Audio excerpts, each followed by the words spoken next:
ஹசரங்கா செலிப்ரேஷனை செய்து வம்பு இழுத்த அப்ரார் அகமது.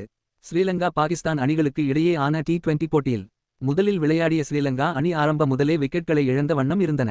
மெண்டிஸ் நிதானமாக பெட்டிங் ஆட ஸ்ரீலங்கா அணியின் ஸ்கோர் மெதுவாக உயர்ந்தது. ஹசரங்கா விளையாடிக் கொண்டிருந்த போது அபரார் அகமது வீசிய பந்தில் போல்டு ஆனார். ஹசரங்கா விக்கெட் எடுத்தால் எப்படி செலிபிரேட் செய்வாரோ அதேபோல அபரார் அகமது செலிப்ரேட் செய்து காட்டி வழி அனுப்பினார். கமிந்து மெண்டிஸ் 44 பந்துகளில் 50 ரன்கள் எடுத்தார். பின்னர் பாகிஸ்தான் அணி விளையாடும் பொழுது சாம் ஆயோப் பேச்சை ஹசரங்கா பிடித்துவிட்டு ஆப்ரா அஹ்மத் போல செலிப்ரேட் செய்து பழி தீர்த்தது போல இருந்தது. ஆப்ரா அஹ்மத் செய்ததிலிருந்து மைதானத்தில் சற்று பரபரப்பு பற்றி கொண்டது. அது கமெண்ட்ரி பாக்ஸ் வரை நீண்டது என்று தான் சொல்ல வேண்டும்.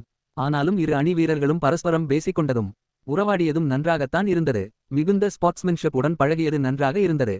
இந்தியாவுக்கும் பாகிஸ்தானுக்கு தான் வாய்க்கால் தகராறு, அதனால கை கொடுத்து கொள்ளவில்லை. ஸ்ரீலங்கா அணி எடுத்த 133 ரன்களை பாகிஸ்தான் அணி 18 ஓவர்களில் 138 ரன்கள் அடித்து வெற்றி பெற்றது. போட்டி முடிந்த பின் ஹசரங்கா மற்றும் ஆப்ரா அஹ்மத் இருவரும் கை கொடுத்து கொண்டு போட்டோவுக்கு போஸ் கொடுத்தனர். அடிச்சுக்கிட்ட மாதிரி இருந்துச்சு, ஆனா அது அப்படி இல்ல, இது வெறும் விளையாட்டு என்று இருவரும் நட்புறவுடன் பேசிக்கொண்டனர்.